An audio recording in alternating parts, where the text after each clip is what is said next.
तो देखें पहला चैप्टर है कंपनीज अकाउंट और उसका पहला हिस्सा है शेयर कैपिटल। तो देखें पहली definition, defined joint stock company या डिफाइंड कंपनी क्या होती है हमने पढ़ी हुई है। एन आर्टिफिशियल पर्सन के एक आर्टिफिशियल पर्सन होता है, क्रिएटेड बाय लॉ जो कानून की नज़र में बनाया जाता है, फॉर सम स्पेसिफिक पर्पस किसी खास मकसद के लिए, विच कैन सू जो केस कर सकता है, and can be sued under his own name और अपने नाम से केस कर भी सकता है, यानी जिस पर केस भी हो सकता है और जो केस कर भी सकता है। कि कंपनी एक आर्टिफिशियल पर्सन है। आर्टिफिशियल पर्सन क्यों कहते हैं? क्योंकि इसका अपना नाम इस्तेमाल होता है एग्रीमेंट्स में, बुक्स में, रिकॉर्डिंग में, बैंक अकाउंट इसके नाम से है। इट कैन सू ये केस कर लेगा, कैन बी सूड इस पर केस हो भी जाएगा। तो सारे ये एक पर्सन वाले काम करता है, बस फर्क ये है कि एक नेचुरल पर्सन की तरह खा पी नहीं सकता, इसलिए हम इसे कहते हैं ये आर्टिफिशियल पर्सन है। एग्जाम्पल यहाँ मैंने लिख दिया, लाइड बैंक लिमिटेड, आप किसी भी कंपनी का नाम लिख सकते हैं आप एग्जाम्पल के तौर। क्वेश्चन नंबर 2 देखें, what are important legal documents of company. ये भी हमने पढ़ा था, 3 इंपॉर्टेंट लीगल डॉक्यूमेंट्स होती हैं, वही सेम है दोबारा। देखें पहली मेमोरेंडम ऑफ एसोसिएशन यानी कंपनी का आइन जिन्होंने उर्दू में पढ़ी है। आर्टिकल ऑफ एसोसिएशन कंपनी के ज़वाबित यानी कंपनी के रूल्स एंड रेगुलेशन, और फिर प्रोस्पेक्टस यानी कंपनी का पेशनामा। क्वेश्चन नंबर 3 देखें, डिफाइन मेमोरेंडम ऑफ एसोसिएशन क्या है। MOA हमने जैसा पहले भी पढ़ा हुआ है इसको कि मोस्ट इंपॉर्टेंट लीगल डॉक्यूमेंट होता है कंपनी का, जो कंपनी को डिफाइन करता है, यानी कंपनी क्या है, कंपनी का मकसद क्या है, कंपनी का नाम क्या है, कंपनी का हेड ऑफिस कहाँ पे होगा, सारी वो मेन डिटेल जो एक आउटसाइडर को चाहिए होती है कंपनी को जानने के लिए, वो लिखी होती है मेमोरेंडम ऑफ एसोसिएशन में। और हमने ये भी पढ़ा हुआ है, इसके 6 मेन क्लॉज होते हैं। तो देखें इसकी definition, the document which explains, ऐसा डॉक्यूमेंट, ऐसी दस्तावेज जो एक्सप्लेन करता है पावर को, इख्तियारात को, स्कोप हुजम को, ऑब्जेक्ट मकसद को, एंड लिमिटेशन और कंपनी की हदूद को यानी उसकी जिम्मेदारी को, is called memorandum of association. It is constitution of company, ये कंपनी का आइन होता है, which is subordinate to companies act 2017, जो कंपनीज एक्ट 2017 के मातहत होता है, यानी कंपनीज एक्ट 2017 के मुताबिक बनाया जाता है, यानी इसमें कोई ऐसी बात रिकॉर्ड नहीं होनी चाहिए कंपनी के वाले से जो कंपनीज एक्ट 2017 के मुखालिफ हो। नेक्स्ट देखें question number 4, define article association. ये भी हमने पढ़ा था डेफिनेशंस में। The document that define the internal rules, ऐसा डॉक्यूमेंट जो कंपनी के अंदरूनी रूल्स एंड रेगुलेशन बताता है, of company of management of company, company की मैनेजमेंट के लिए is called article of association. It is by laws of company, यानी ये मेन लॉ की डिटेल है। बाय लॉ मतलब उसके सब लॉ, यानी जो कॉन्स्टिट्यूशन हमने पढ़ा मेमोरेंडम, ये उसके मुताबिक होता है, इसलिए हम कहते हैं it is by law of company which is subordinate to MOA and companies act 2017, यानी जो मेमोरेंडम ऑफ एसोसिएशन और कंपनीज एक्ट के मातहत होता है उसके मुताबिक बनाया जाता है। नेक्स्ट डेफिनेशन देखें, डिफाइन प्रोस्पेक्टस। प्रोस्पेक्टस क्या है हमने पढ़ लिया था, ये डॉक्यूमेंट होता है जो एडवर्टाइजमेंट की जाती है कंपनी की तरफ से शेयर बेचने के लिए। तो डेफिनेशन देखें, डॉक्यूमेंट है, दी डॉक्यूमेंट सर्कुलर है। सर्कुलर हमने पढ़ा था, ऐसा लेटर होता है जो सेम लेटर मुख्तलिफ लोगों को लिखा जाए। अब क्योंकि ये भी एक ऐसी एडवर्टाइजिंग है जो जनरल पब्लिक को की जाती है, सब लोगों के लिए सेम होती है, इसलिए हम इसे सर्कुलर भी कहते हैं। और नोटिस एडवर्टाइज या नोटिस भी कहते हैं, जो एडवर्टाइज किया जाता है, इश्तिहार के तौर पे जारी किया जाता है बाय कंपनी, कंपनी की तरफ से, for the purchase of issuance of share, इसलिए ताकि कंपनी अपने शेयर्स और डिबेंचर बेच सके, इसका ऑल प्रोस्पेक्टस। नेक्स्ट डेफिनेशन देखें question number 6, who are promoters of company. Company के प्रमोटर्स कौन होते हैं हमने पढ़ लिया था, जिन्होंने उर्दू में पढ़ा है उन्होंने पढ़ा होगा कंपनी के बानी यानी कंपनी बनाने वाले। तो डेफिनेशन देखते हैं, the person who take initial steps for formation of company, ऐसे लोग जो कंपनी बनाने के लिए इब्तदाई इकदाम करते हैं, हम उसे प्रमोटर्स कहते हैं। Question number 7, what do you mean bye share holder of company. ये भी हमने पढ़ लिया, कंपनी के असल मालिक शेयर होल्डर हैं, यानी ऐसे लोग जो कंपनी के शेयर खरीद लेते हैं। तो डेफिनेशन देखें, the person who own shares of specific company are called share holders. ऐसे लोग जो किसी खास कंपनी के शेयर ओन करते हों उनको शेयर होल्डर कहते हैं। और नेक्स्ट है, they are real owner of company, यही कंपनी के असल मालिक होते हैं। ये सारी बातें हमने पढ़ी हैं पहले से। फिर देखें question number 8, define member of company, यानी ऐसे शेयर होल्डर जिनका रिकॉर्ड कंपनी के पास हो वो मेंबर्स होते हैं, और ऐसे शेयर होल्डर्स जिनके पास शेयर तो है कंपनी का, लेकिन उन्होंने अपना रिकॉर्ड कंपनी में अपडेट नहीं करवाया, तो उन्हें हम मेंबर नहीं कहते, उन्हें हम सिर्फ शेयर होल्डर कहते हैं। तो देखिए मेंबर की definition, if the name and particulars of share holder, अगर शेयर होल्डर का नाम और उसकी detail are registered in record of company, company के रिकॉर्ड में रजिस्टर्ड हो, then such share holder is called member, तो ऐसे शेयर होल्डर को मेंबर कहेंगे। नेक्स्ट है डायरेक्टर, जिस नाम से भी आप लोग जानते हैं, उर्दू में हम इसको कहते थे कंपनी का नुज़्मा, कंपनी के नाजिम, यानी कंपनी चलाने वाले। और ये भी हमने पढ़ लिया था कि डायरेक्टर्स को शेयर होल्डर वोट कास्ट करके अपॉइंट करते हैं, जो जीतता है उसे हम डायरेक्टर बना देते हैं। तो डेफिनेशन देखें, the person who are elected by share holders to run the management of company, ऐसे लोग जिनको हम इलेक्ट करते हैं शेयर होल्डर की तरफ से ताकि वो कंपनी को चला सकें, run the management of company, company का निज़ाम चला सकें, और कॉल्ड डायरेक्टर्स, उन्हें हम डायरेक्टर्स कहते हैं। They collectively called board of director, और हमें इज्तिमाई तौर पर यानी जितने भी डायरेक्टर्स हों सबको मिला के हम कहेंगे board of director. What is incorporation stage of formation of company? Incorporation stage क्या है? देखिए फॉर्मेशन ऑफ कंपनी के हमने 3 स्टेप्स पढ़े थे कॉमर्स में लॉन्ग क्वेश्चन। पहला होता है प्रमोशन स्टेज, यानी कंपनी के इब्तदाई अखराजात का अंदाज़ा लगाना, नाम सेलेक्ट करना वगैरह वगैरह। फिर होता है डॉक्यूमेंट्स को रजिस्टर करवाने की स्टेज, जिसे हम कहते हैं इनकॉर्पोरेशन स्टेज। और तीसरी स्टेज थी जब कंपनी शेयर होल्डर्स को, लोगों को डिबेंचर शेयर इशू कर देती है, उसे हम कहते हैं कमेंसमेंट स्टेज। तो देखें इनकॉर्पोरेशन स्टेज की definition, at this stage of formation of company, company बनाने के इस स्टेज में the promoters of company prepare required documents, जो प्रमोटर्स हैं कंपनी के बानी हैं वो डॉक्यूमेंट्स बनाते हैं, एंड गेट देम रजिस्टर्ड, और उसे रजिस्टर करवा लेते हैं रजिस्ट्रार ऑफ कंपनी। तो ऐसी स्टेज को हम कहते हैं इनकॉर्पोरेशन स्टेज। जी तो देखें definition number 11, what is certificate of incorporation? हमने पढ़ा था कि इनकॉर्पोरेशन की स्टेज ऐसी स्टेज होती है जिसमें कंपनी के जो प्रमोटर्स हैं वो सारे डॉक्यूमेंट्स को रजिस्टर करवा लेते हैं। तो डॉक्यूमेंट्स रजिस्टर करवाने के बाद और रजिस्ट्रार की सेटिस्फेक्शन के बाद वो सर्टिफिकेट देता है, जिस सर्टिफिकेट को हम कहते हैं सर्टिफिकेट ऑफ इनकॉर्पोरेशन। और इस सर्टिफिकेट के बाद प्राइवेट कंपनी बिजनेस शुरू कर सकती है, जबकि पब्लिक कंपनी नेक्स्ट स्टेज करेगी जो हमने पढ़ी थी, कमेंसमेंट स्टेज, यानी शेयर्स बेचने की स्टेज। तो क्योंकि प्राइवेट कंपनी ने आम लोगों को शेयर्स नहीं बेचने होते, इसलिए सर्टिफिकेट ऑफ इनकॉर्पोरेशन के बाद प्राइवेट कंपनी अपना बिजनेस शुरू कर देती है। तो डेफिनेशन देखते हैं इसकी, the certificate issued by registrar of the companies, ऐसा सर्टिफिकेट जो कंपनीज का रजिस्ट्रार इशू करता है, to the promoters of company, company के प्रमोटर्स को, on the registration of necessary documents, उस वक्त जब उसके कंपनी के नेसेसरी डॉक्यूमेंट्स रजिस्टर हो जाएं, इस called certificate of incorporation. It is given after completion of incorporation stage of formation of company. Incorporation stage complete होने के बाद सर्टिफिकेट दिया जाता है, and after getting it the private company can start it business, जिसने आपको बता दिया कि यह हासिल करने के बाद प्राइवेट कंपनी अपना बिजनेस शुरू कर देती है। नेक्स्ट हमारे पास, what do you mean by minimum subscription? Minimum subscription किसे कहते हैं?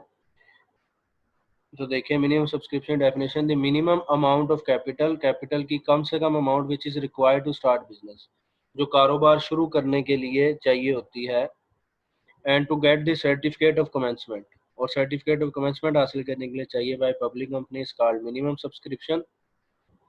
एक्चुअली होता क्या है कि एक एस्टिमेट लगा लिया जाता है कि जो पब्लिक कंपनी है उसके पास कितने पैसे मौजूद हों तो वो बिजनेस शुरू कर सकती है। उसमें इनिशियल सारे खर्चे, एस्टिमेटेड खर्चे वगैरह वगैरह डाल दिए जाते हैं जो कंपनी को रनिंग पोजीशन में लाने के लिए ज़रूरी हो। तो जितनी भी अमाउंट बन जाए उस अमाउंट तक के शेयर्स बेचना ज़रूरी होता है, क्योंकि उतने अमाउंट के शेयर्स बेचेंगे तो बैंक में पैसे आएंगे, कंपनी के अकाउंट में पैसे आएंगे। तो जितने कंपनी अकाउंट में पैसे आएंगे उतना ही पैसे कंपनी यूज़ करके बिजनेस स्टार्ट कर सकती है। तो उस लिमिट को हम कहते हैं मिनिमम सब्सक्रिप्शन। वो हद जो है जिस हद तक पैसे आना ज़रूरी है उसे हम कहते हैं मिनिमम सब्सक्रिप्शन। यही वजह है कि डेफिनेशन में लिखा हुआ है कि सर्टिफिकेट ऑफ कमेंसमेंट लेने के लिए ज़रूरी है, क्योंकि जब तक आप इस हद तक पैसे इकट्ठे नहीं करेंगे आपके बैंक अकाउंट में पैसे नहीं आएंगे, रजिस्ट्रार आपको तीसरा सर्टिफिकेट नहीं देगा जो सिर्फ पब्लिक कंपनी को चाहिए होता है, तीसरी स्टेज का सर्टिफिकेट। नेक्स्ट हमारे पास ये डेफिनेशन है, what is certificate of commencement? तो डेफिनेशन देखें, the certificate issued by registrar, ऐसा सर्टिफिकेट जो रजिस्ट्रार ऑफ कंपनी इशू करता है, to promoters of company, company के प्रमोटर्स को, on the allotment of shares, shares allot करने के बाद यानी शेयर्स इशू करने के बाद जब कंपनी पर पब्लिक को यानी शेयर होल्डर्स को, जिन जिन लोगों ने शेयर्स खरीदे हैं उनको जब शेयर्स अलॉट कर देती है अप टू मिनिमम सब्सक्रिप्शन की हद तक, तो फिर जो सर्टिफिकेट मिलता है उसे हम कहते हैं सर्टिफिकेट ऑफ कमेंसमेंट। और इस सर्टिफिकेट के बाद पब्लिक कंपनी अपना कारोबार शुरू कर देगी। The public company can start business after getting certificate of commencement. Next definition देखें, व्हाट इज फुल सब्सक्रिप्शन क्या है। सब्सक्रिप्शन देखें, जैसा आप लोगों ने वर्ड सुना होता है सब्सक्राइब करना, जैसे आप पैकेज सब्सक्राइब करते हैं, मीन जैसे आप पैकेज खरीद लेते हैं, एसएमएस पैकेज खरीद लेते हैं, नेट पैकेज खरीदते हैं, सेम इसी तरह जब पब्लिक कंपनी इश्तेहार देती है कि हम इतने शेयर्स बेचना चाह रहे हैं, जो जो लोग उस पब्लिक एडवर्टाइजमेंट को पढ़ता है, उस इश्तेहार को पढ़ता है और कंपनी के शेयर्स खरीदना चाहता है, वो एप्लीकेशन फॉर्म बैंक्स में जमा करवाता है। किन बैंक्स में, जिन बैंक्स में उस कंपनी ने अपनी एडवर्टाइजमेंट में लिखा होगा कि इस बैंक में आप हमारे लिए एप्लीकेशन फॉर्म जमा करवा सकते हैं।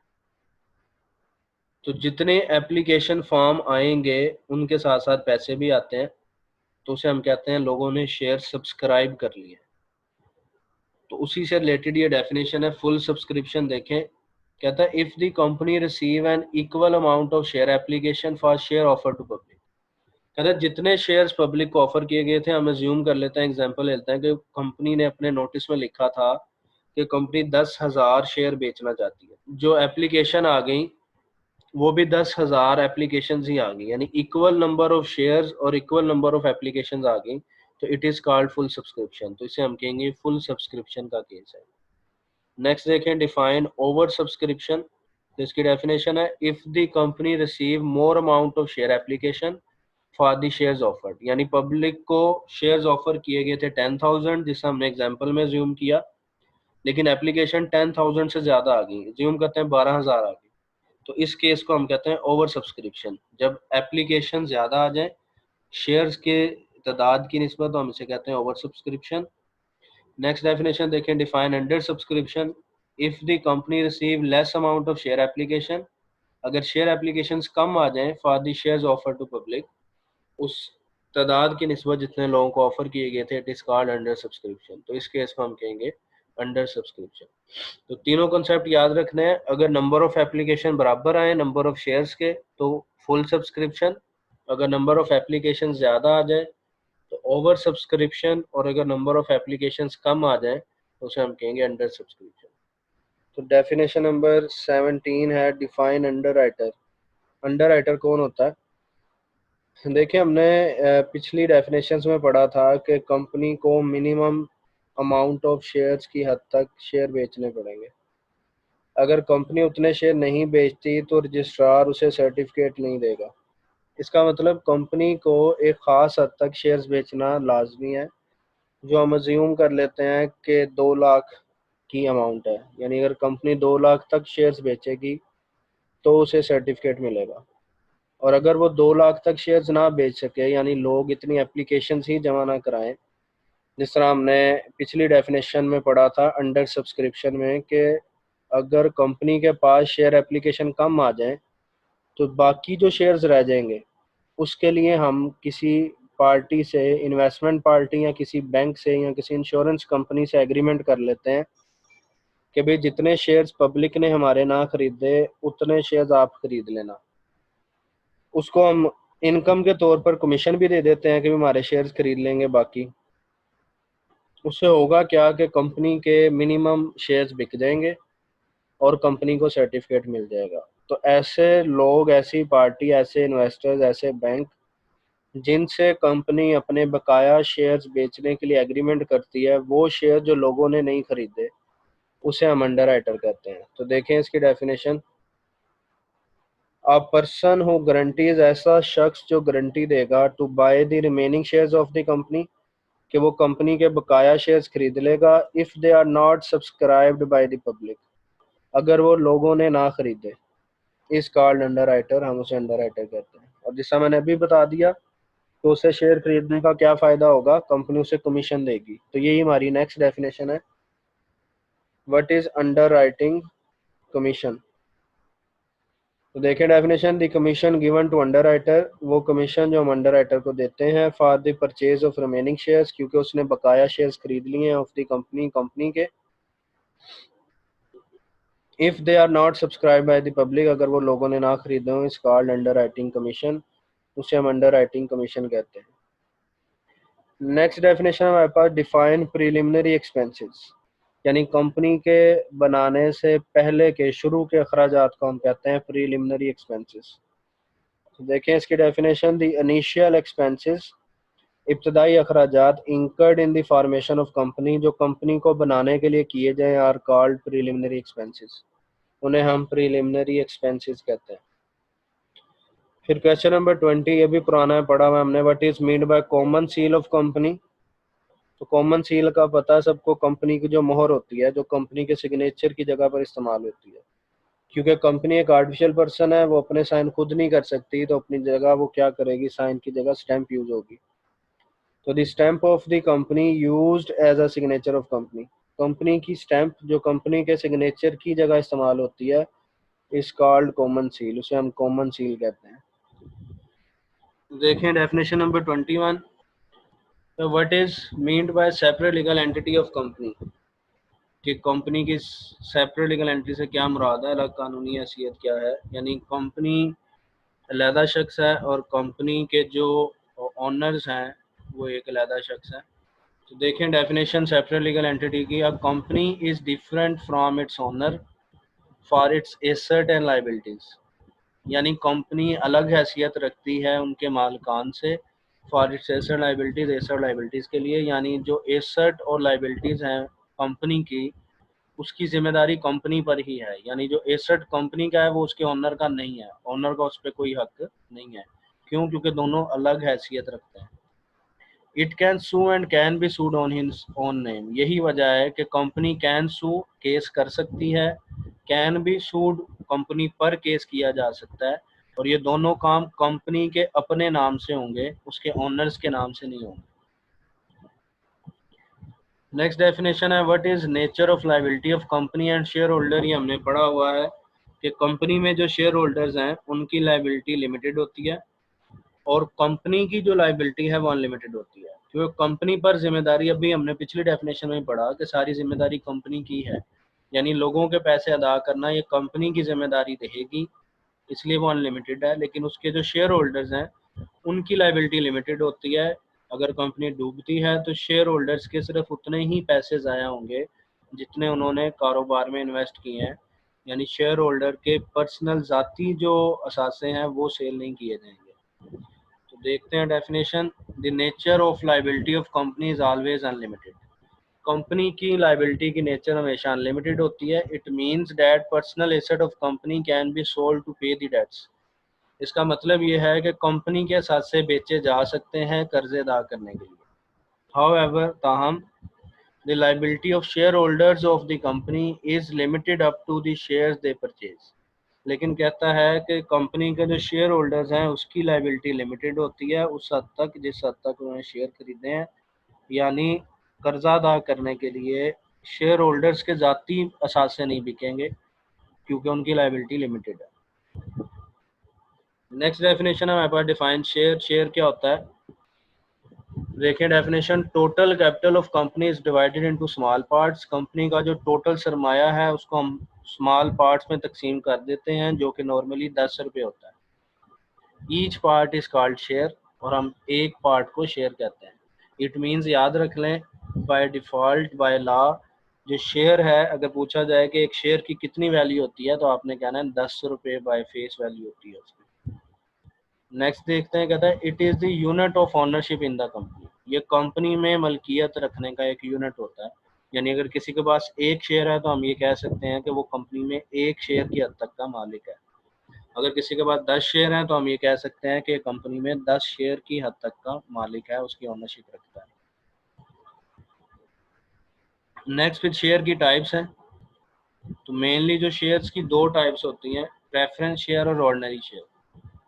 ये भी आईकॉम पार्ट 1 कॉमर्स में पढ़ लिया होता है स्टूडेंट्स ने, तो दोबारा इसको रिवाइज कर लेते हैं। प्रेफरेंस शेयर यानी तरजीही हिस्से, ऐसे शेयर जिसके ओनर को प्रॉफिट के तकसीम के वक्त प्रेफरेंस दी जाती है, यानी सबसे पहले इन्हें प्रॉफिट में से हिस्सा दिया जाएगा और इनका प्रॉफिट का हिस्सा भी फिक्स रेट पर होता है, यानी कंपनी को नफ़ा हो या नुकसान ये फिक्स है कि एक ख़ास अमाउंट इन्हें हमने पे करनी ही करनी है। यही वजह है क्योंकि इन्हें प्रेफरेंस दी जाती है डिविडेंड के वक्त, प्रॉफिट में हिस्से के वक्त, इसी वजह से इन्हें वोटिंग राइट नहीं दिया जाता। जबकि इसके ऑपोजिट जो ऑर्डिनरी शेयर है उन्हें प्रॉफिट के वक्त तो प्रेफरेंस नहीं दी जाती, यानी प्रॉफिट इन्हें सबसे एंड में मिलेगा अगर बच गया तो, लेकिन इन्हें वोटिंग राइट दिया जाता है, यानी ये कंपनी की डिसीजन मेकिंग में हिस्सा ले सकते हैं। ऑर्डिनरी शेयर यही कंपनी के असल ओनर्स होते हैं, ऑर्डिनरी शेयर होल्डर्स। तो डेफिनेशन पढ़ते हैं। Question number 24, define preference share. तो प्रेफरेंस शेयर की डेफिनेशन देखें। The share without voting rights, ऐसे शेयर जिन पे वोटिंग राइट नहीं होता but having fix rate of dividend, लेकिन इन्हें फिक्स रेट ऑफ डिविडेंड दिया जाता है, आर कॉल्ड प्रेफरेंस शेयर्स। तो हम इसे प्रेफरेंस शेयर कहते हैं। They have preferential right on the payment of dividend, इन्हें डिविडेंड के वक्त प्रेफरेंस दिया जाएगा, यानी सबसे पहले डिविडेंड इन्हें दिया जाएगा। तो नेक्स्ट है हमारे पास डिफाइन ऑर्डिनरी शेयर। उसकी definition, the shares having voting rights, ऐसे शेयर जिन पे वोटिंग राइट होता है, आर कॉल्ड ऑर्डिनरी शेयर, इसे हम अमूमी चीज कहते हैं, यानी ऑर्डिनरी शेयर कहते हैं। The dividend on these share is given after giving the dividend to preference shareholder, यानी प्रेफरेंस शेयर होल्डर्स को डिविडेंड देने के बाद जो बचेगा उसमें से डिविडेंड इन शेयर होल्डर्स को दिया जाएगा। Next definition number 26, define deferred share. Deferred shares क्या होते हैं? The shares allotted to promoters, ऐसे शेयर जो हम प्रमोटर्स को देंगे of the company against their service, उन्होंने जो काम किया होता है, और प्रीलिमिनरी एक्सपेंसेस, या जो उन्होंने प्रीलिमिनरी एक्सपेंस खर्च किए होते हैं उनकी जगह जो हम शेयर्स दें वो कहलाते हैं डेफर्ड शेयर्स। देखिए कॉन्सेप्ट हमने पहले भी पढ़ा था कि कंपनी बनने से पहले जितना भी खर्चा किया जाए उसे प्रीलिमिनरी एक्सपेंस कहते हैं, और क्योंकि प्रमोटर अपनी जेब से करते हैं तो कंपनी बनने के बाद जितना खर्चा जिस प्रमोटर ने अपनी जेब से किया होता है उतने शेयर हम उन्हें दे देते हैं, तो ऐसे शेयर्स कहलाते हैं डेफर्ड शेयर्स। नेक्स्ट डेफिनेशन हमारे पास define qualifying shares. The shares that are required to be bought to become the director of the company are called qualifying shares, यानी ऐसे shares that are required जो जरूरी हैं to be bought के खरीदे जाएं to become the director of company, company का director बनने के लिए। हमने एक डॉक्यूमेंट पढ़ा था आर्टिकल ऑफ एसोसिएशन, जिसमें कंपनी चलाने के इंटरनल रूल्स होते हैं। उसको बनाते वक्त उसमें एक शर्त लिख दी जाती है कि कंपनी का कोई भी जो डायरेक्टर बनना चाहेगा उसके पास मिनिमम एक अमाउंट तक के शेयर्स होने चाहिए। अज्यूम कर लेते हैं हम 50,000 की अमाउंट के शेयर होने चाहिए। इसका मतलब अब कोई भी पर्सन डायरेक्टर बनना चाहता है तो उसके पास कम से कम 50,000 तक के शेयर होने चाहिए। तो ऐसे शेयर जो डायरेक्टर बनने के लिए खरीदना जरूरी हो, ऐसे शेयर्स कहलाते हैं क्वालिफाइंग शेयर्स। नेक्स्ट डेफिनेशन है हमारे पास डिफाइन शेयर सर्टिफिकेट। तो the certificate of ownership in the joint stock company, joint stock company में मलकियत का जो सर्टिफिकेट होता है in the name of share holder, share holder के नाम पर, इस कॉल्ड शेयर सर्टिफिकेट। यानी जब भी कोई शेयर होल्डर कंपनी में शेयर खरीदता है तो उसके नाम का उसे एक सर्टिफिकेट दिया जाता है, उस सर्टिफिकेट को हम कहते हैं शेयर सर्टिफिकेट। नेक्स्ट डेफिनेशन है हमारे पास डिफाइन शेयर कैपिटल। आसान सी डेफिनेशन है, शेयर के दौरान भी हमने पढ़ ली थी। Total value of shares of company is called share capital, company के शेयर्स की जो टोटल मालियत है, टोटल वैल्यू से हम कंपनी का शेयर कैपिटल कहते हैं। फिर ऑथराइज कैपिटल, ये भी पुराना कॉन्सेप्ट है, पार्ट 1 में पढ़ लिया होता है स्टूडेंट्स ने। The maximum amount of capital, capital की वो ज़्यादा से ज़्यादा limit with which a company is registered, जितने से कंपनी रजिस्टर की जाती है, इस कॉल्ड ऑथराइज कैपिटल। यानी जब हम कंपनी को रजिस्टर करवाने के लिए रजिस्ट्रार के पास नेम रजिस्टर करवाने जाते हैं तो उसके साथ साथ हम अपना कैपिटल भी रजिस्टर करवाते हैं, यानी हम अपनी रिक्वायरमेंट के मुताबिक खुद रजिस्ट्रार को बता देते हैं कि हमारा मैक्सिमम कैपिटल इस हद तक होना चाहिए। तो जितनी अमाउंट से हम कंपनी को रजिस्टर करवाएंगे वो अमाउंट कहलाती है ऑथराइज कैपिटल, और इसके मजीद नाम है, it is also called registered capital और नॉमिनल कैपिटल। इसको रजिस्टर्ड कैपिटल और नॉमिनल कैपिटल भी कहते हैं। अच्छा देखिए नेक्स्ट डेफिनेशन है, definition number 31, what is issued capital.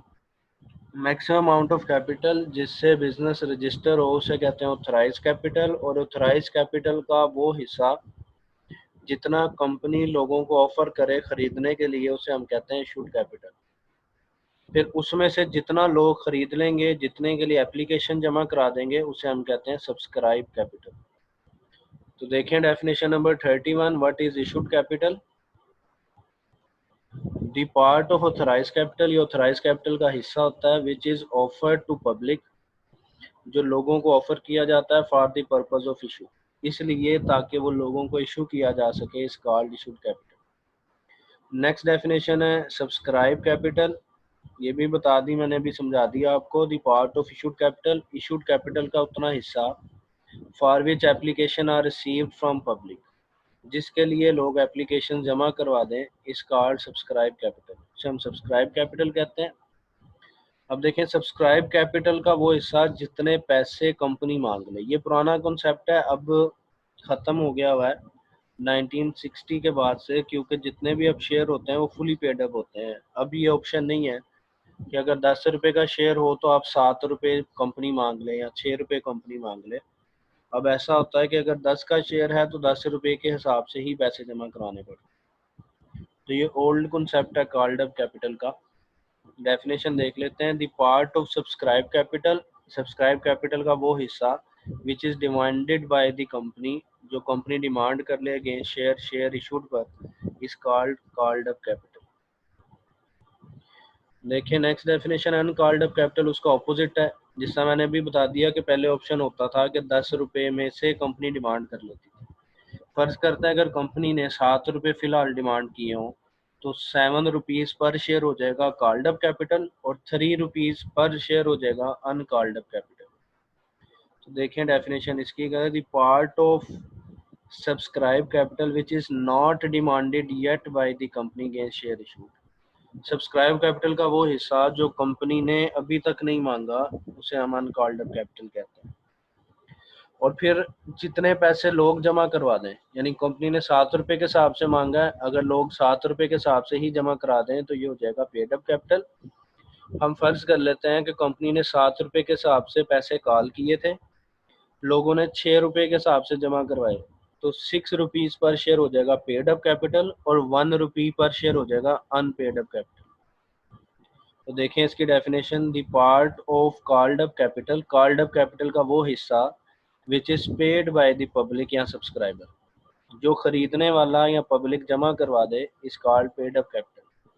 और अनपेड अप इसका उल्टा है, the part of called up capital which is not paid yet by the public या सब्सक्राइबर, कॉल्ड अप कैपिटल का वो हिस्सा जो अभी तक लोगों ने जमा नहीं करवाया, हम उसे कहते हैं अनपेड अप कैपिटल। नेक्स्ट है हमारे पास what can be terms of issuance of share, share कितनी प्राइस पर इशू किए जा सकते हैं, कितनी शराइत पर इशू किए जा सकते हैं। तो देखें दी shares can be issued on following terms by the company.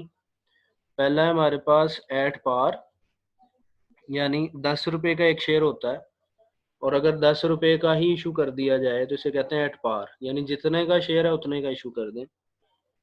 फिर है एट डिस्काउंट, डिस्काउंट मतलब कम पे इशू करना, यानी एक शेयर होता है 10 रुपये का, अगर 10 रुपये से कम पे इशू कर दें 8 रुपये का या 9 रुपये का तो इसे हम कहेंगे इशू एट डिस्काउंट। और नेक्स्ट है एट प्रीमियम, यानी कीमत से ज़्यादा पे इशू कर देना, यानी फेस वैल्यू होती है 10 रुपये, अगर 10 से ज़्यादा का इशू कर दें 11 रुपये का या 12 रुपये का तो इसे हम कहते हैं इशू एट प्रीमियम। तो ये नेक्स्ट डेफिनेशन है, what is meant by issue of shares at par, par पे शेयर इशू करने का क्या मतलब है। तो देखें, if the company issue shares at a price, अगर कंपनी ऐसी कीमत पर शेयर इशू करे which is equal to the face value of share, जो कि फेस वैल्यू ऑफ शेयर के बराबर होती है, और अभी आपको बता दिया कि एक शेयर की जो फेस वैल्यू है वो 10 रुपये होती है, it is called issuance issue of share at par, जिसे हम कहेंगे कि शेयर पार पर इशू किया गया है। नेक्स्ट डेफिनेशन है हमारे पास, what is meant by issue of share at discount, discount पर शेयर इशू करने का क्या मतलब है। तो देखें आंसर इसका, if the company issue share at a price, अगर कंपनी ऐसी कीमत पर शेयर इशू कर दे which is less than the face value of share, जो फेस वैल्यू ऑफ शेयर से कम हो, it is called issue of share at discount. और नेक्स्ट है हमारे पास definition number 40, what is meant by issue of share at premium. तो answer देखें, if company issue shares at a price which is more than the face value of share, अगर company ऐसी कीमत पर शेयर इशू करती है जिसकी value face value से ज़्यादा हो, it is called issue of share at premium. तो हम कहेंगे कि जो शेयर है वो प्रीमियम पर इशू किया गया। डेफिनेशन नंबर 41 है, define face value of shares. Shares की फेस वैल्यू क्या है, तो मैंने आपको बता दिया था फेस वैल्यू क्या होती है। वो वैल्यू जो शेयर के ऊपर प्रिंटेड हो और वो 10 रुपये होती है बाय लॉ, यानी एक शेयर बाय लॉ 10 रुपये का होगा। तो डेफिनेशन देखें, कहता है the value which is printed on each share, वो कीमत जो हर शेयर पर प्रिंट होगी is called its face value, वो इसकी फेस वैल्यू है। It is also known as nominal value, इसे हम नॉमिनल वैल्यू भी कहते हैं। डेफिनेशन नंबर 42 है, define market value of share. Share की मार्केट वैल्यू से क्या मुराद है, तो the price of already issued shares, already issued share यानी ऐसे शेयर जो कंपनी ने पहले से जारी कर दिए हुए हैं, इसका मतलब ऐसे शेयर जो स्टॉक एक्सचेंज पे ट्रेड हो रहे हैं, स्टॉक एक्सचेंज पे बिक रहे होंगे, तो उनकी कीमत कोटेड एट स्टॉक एक्सचेंज, जो स्टॉक एक्सचेंज में कोट की जाती है, मांगी जाती है, इस कॉल्ड मार्केट वैल्यू, उसे हम मार्केट वैल्यू कहते हैं। नेक्स्ट है हमारे पास डिफाइन पब्लिक कंपनी। इसकी डेफिनेशन भी ऑलरेडी पढ़ी होती है स्टूडेंट्स ने जब वो आईकॉम पार्ट 2 में आते हैं, यानी ऐसी कंपनी जिस पर पाबंदी नहीं होगी, और इसका उल्टा प्राइवेट कंपनी जिस पे पाबंदी होगी। अब कौन सी पाबंदियां वो पढ़ लेते हैं डेफिनेशन में। कहता है the company that has no restriction, जिस पर पाबंदी नहीं है, ऑन ट्रांसफर ऑफ शेयर्स, किस चीज़ की पाबंदी नहीं है, शेयर्स ट्रांसफर करने की पाबंदी नहीं है। On issuance of shares to public, आम लोगों को शेयर बेचने की पाबंदी नहीं है। And on having maximum number of member, और maximum number of share holder रखने की पाबंदी नहीं है। तो तीन पाबंदियां जिस पर ना हो वो पब्लिक कंपनी होती है। कौन कौन सी तीन पाबंदियां, लोगों को शेयर बेचने की, आगे शेयर ट्रांसफ़र करने की, और maximum number of share holder रखने की। जिस पर ये तीन पाबंदियां नहीं है वो पब्लिक कंपनी, और जिस पर ये तीन पाबंदियां होंगी वो प्राइवेट कंपनी। एग्जांपल देख लें, Lloyds bank limited. Next definition देखें, डिफाइन प्राइवेट कंपनी, अभी हमने ये भी समझ लिया है। The company that has restriction on, यानी सारी सेम वही डेफिनेशन है पब्लिक कंपनी वाली, बस बीच में से नो हटा देना आपने। यानी हैज रिस्ट्रिक्शन, जिस पर पाबंदी होगी। कौन सी पाबंदियां, वही जो भी हमने पढ़ी थी, transfer of share, share transfer करने की, on issuance of share to public, लोगों को शेयर इशू करने की, and on having maximum number of member, और ज़्यादा से ज़्यादा मेंबर रखने की। क्योंकि हमने पढ़ा जो प्राइवेट कंपनी होती है उसमें मैक्सिमम नंबर ऑफ जो मेंबर्स होते हैं, शेयर होल्डर्स होते हैं, वो 50 हो सकते हैं, 50 से ज़्यादा नहीं हो सकते। तो ऐसी कंपनी को हम प्राइवेट कंपनी कहते हैं। एग्जांपल देख लें, याद होना चाहिए, हमने ये भी रूल पढ़ा हुआ है कि जो प्राइवेट कंपनी होती हैं उनके नाम के साथ पीवीटी एलटीडी लिखा जाता है, यानी प्राइवेट लिमिटेड लिखा जाता है। और जो पब्लिक कंपनी होती हैं उनके नाम के साथ सिर्फ लिमिटेड लिखा जाता है, प्राइवेट नहीं लिखा जाता। तो कोई भी आप एग्जाम्पल लिख सकते हैं, मैंने यहाँ पे लिख दिया universal chemical private limited. Next definition है हमारी definition number 45, what is chartered company. Charter company क्या है, दी कंपनी, चार्टर कहते हैं शाही फरमान को। तो ऐसी कंट्रीज जहां पर बादशाही निज़ाम हो और उस मुल्क का बादशाह कंपनी बनाने का हुक्म जारी करे, तो ऐसी कंपनी को कहेंगे हम चार्टर कंपनी। डेफिनेशन देखें, the company which is found by the charter और रॉयल ऑर्डर ऑफ किंग, जो चार्टर के तहत, चार्टर यानी शाही फरमान, या रॉयल ऑर्डर ऑफ किंग भी शाही फरमान के तहत कंपनी बनाई जाए, उसे हम कहेंगे चार्टर कंपनी। एग्जाम्पल देख लें इसकी, रॉयल बैंक ऑफ इंग्लैंड इसकी एग्जाम्पल। नेक्स्ट डेफिनेशन है definition number 46, define statutory company, यानी आईनी कंपनी, ऐसी कंपनी जो कानून के तहत बने, जो मुल्क में मौजूद पार्लियामेंट के तहत बने। तो डेफिनेशन देखते हैं, the company which is formed by an act of parliament is called statutory company, ऐसी कंपनी जो पार्लियामेंट के कानून के तहत बनाई जाए उसे हम स्टेशनरी कंपनी कहते हैं। एग्जाम्पल देख लें, state bank of Pakistan. Next definition है define company limited by share, नाम से जाहिर है ऐसी कंपनी जिसमें शेयर होल्डर्स की लाइबिलिटी लिमिटेड होगी up to the value of shares, यानी जितने शेयर्स एक शेयर होल्डर ने खरीदे हैं उसकी हद तक लाइबिलिटी होगी। तो ऐसी कंपनी को कहते हैं कंपनी लिमिटेड बाय शेयर। तो डेफिनेशन देखते हैं, the company in which the liability of share holder is limited, जिसमें शेयर होल्डर की लाइबिलिटी लिमिटेड है, up to the amount of share invested, उतने शेयर्स की अमाउंट की हद तक जितने उसने इन्वेस्ट किए हुए हैं, इस called company limited by share. फिर डेफिनेशन नंबर 48 है, define company limited by guarantee. ये कुछ ऐसी कंपनीज होती हैं जिनका नॉर्मली जो ताल्लुक है वो सर्विस बिजनेस से होता है, यानी सर्विस प्रोवाइड करना। यही वजह है कि इनको कंपनीज को ज़्यादा कैपिटल नहीं चाहिए होता स्टार्ट करने के लिए, बल्कि बाज़ दफ़ा कैपिटल चाहिए ही नहीं होता। तो फिर क्या किया जाता है, जो भी मेंबर्स होते हैं वो इस बात की गारंटी दे देते हैं कि अगर कंपनी वाइंड अप हुई और कंपनी ख़त्म करनी पड़ गई तो उस वक्त वो एक ख़ास अमाउंट पे करेंगे। यानी वो गारंटी देते हैं अमाउंट पे करने की in case of wind up, कि कंपनी ख़त्म करनी पड़ी तो हम इतने पैसे देंगे। क्योंकि कंपनी स्टार्ट करते वक्त ज़्यादा कैपिटल लगाया नहीं होता, फर्नीचर एसेट बिल्डिंग की इतनी ज़रूरत नहीं होती, क्योंकि नॉर्मली ये रिलेटेड टू सर्विस बिजनेस होता है। तो इसलिए अगर कंपनी ख़त्म होने पर लाइबिलिटी पे करनी पड़े तो वो कहाँ से फिर पे की जाएगी, अगर शुरू में इतना फर्नीचर एसेट कंपनी ने खरीदा ही नहीं हुआ। तो इस केस में क्या किया जाता है फिर, कि जो मेंबर्स हैं वो गारंटी देते हैं ख़ास अमाउंट की, कि भाई इतनी अमाउंट हम कंट्रीब्यूट करेंगे अगर कंपनी ख़त्म करनी पड़ गई तो देखें इसकी definition.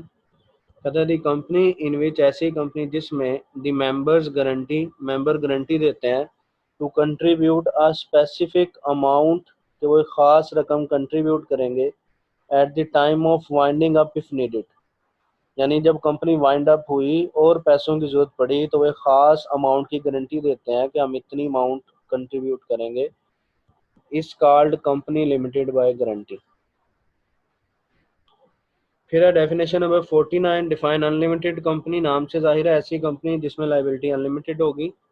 The company in which the liability of share holder is unlimited and their personal assets can be sold out, और उनके ज़ाती एसेट बेचे जाएंगे to pay the dates, dates पे करने के लिए, इस कार्ड अनलिमिटेड कंपनी, इसे हम अनलिमिटेड कंपनी कहते हैं। और इस चैप्टर की अब लास्ट टू डेफिनेशन है, होल्डिंग और सब्सिडरी कंपनी। होल्डिंग नाम से जाहिर है होल्ड करना, यानी अगर एक कंपनी किसी दूसरी कंपनी के मोर देन 50% शेयर खरीद ले तो ऐसी कंपनी को हम कहते हैं होल्डिंग कंपनी है, क्योंकि इस कंपनी ने दूसरी कंपनी को होल्ड कर लिया है। जाहिर बात है अगर उसने मोर देन 50% शेयर खरीद लिए हैं तो उसके पास वोटिंग पावर भी मोर देन 50% आ जाएगी, यानी वो दूसरी कंपनी के डिसीजन मेकिंग में 50% से ज़्यादा का असरअंदाज हो सकता है। और ऐसी कंपनी जिसके शेयर खरीदे जाएंगे उस कंपनी को कह देंगे हम सब्सिडरी कंपनी। एग्जाम्पल पढ़ते हैं तो समझ आ जाएगी। फिर डेफिनेशन पढ़ते हैं, कहता है H limited buys 51% voting share of H limited. H limited ने 51% शेयर खरीद लिए एच लिमिटेड के। अब क्योंकि एच लिमिटेड ने खरीद लिए so H limited is holding company of H limited, इसलिए एच लिमिटेड हो जाएगी holding company of H limited and H limited is subsidiary company of H limited, और जो एच लिमिटेड है वो एच लिमिटेड की सब्सिडरी कंपनी हो जाएगी। तो अब डेफिनेशन पढ़ लेते हैं इनकी। होल्डिंग कंपनी की डेफिनेशन देखें पहले। द कंपनी डेट होल्ड्स 50% और more voting right shares of another company, ऐसी कंपनी जो किसी दूसरी कंपनी के 50% से ज़्यादा वोटिंग पावर वाले शेयर खरीद ले वो होल्डिंग कंपनी। और सब्सिडरी कंपनी की डेफिनेशन इसके उल्ट हो जाएगी। द कंपनी हुज, ऐसी कंपनी जिसके 50% और more voting right shares are held by another company, ऐसी कंपनी जिसके शेयर खरीदे जाएं वो कंपनी कहलाएगी हमारे पास सब्सिडरी कंपनी। तो यहाँ तक हमारा ये चैप्टर खत्म हो गया है।